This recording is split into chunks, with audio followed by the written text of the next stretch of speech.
we're pleased to welcome Dr. Martin Merriweather of the Antarctic Centre in Christchurch, New Zealand, who has come along to talk to us today about the role of the centre and the Antarctic Treaty. Now, my first question is about the choice of location for the centre. Why Christchurch? Was it because of the climate? Well, actually, New Zealand is the second closest country to Antarctica, and Christchurch is often used on Antarctic expeditions.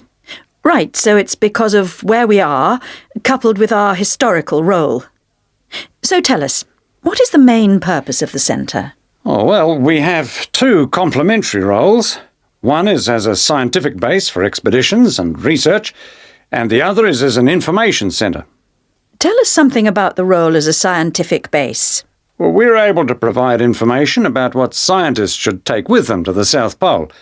For example, the centre contains a clothing warehouse where expeditions are supplied with suitable clothing for the extreme conditions. I suppose you need a bit more than your normal winter coat. Yes, exactly.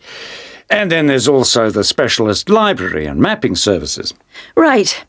And which countries are actually located at the centre? Well, the centre houses research programs for New Zealand, for the United States, as well as for Italy. There's even a US post office at the American Air Force Base here. Really? And what does the Visitors Centre offer? Well, since very few people will ever experience the Antarctic firsthand, the Visitors Centre aims to recreate the atmosphere of Antarctica. There's a mock campsite where you can see inside an Antarctic tent and imagine yourself sleeping there. And the centre also acts as a showcase for the unique international cooperation which exists in Antarctica today.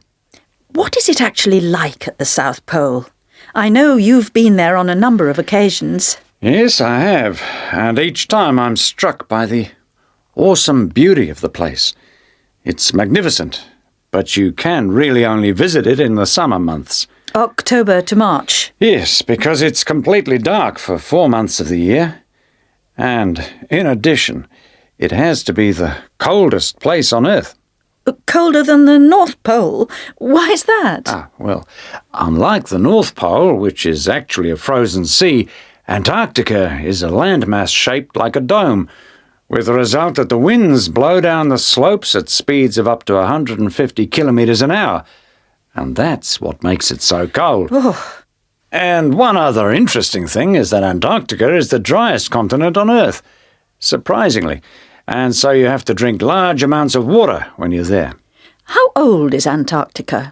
Oh, we're pretty sure it was part of a larger landmass, but it broke away from the rest of the continent 170 million years ago.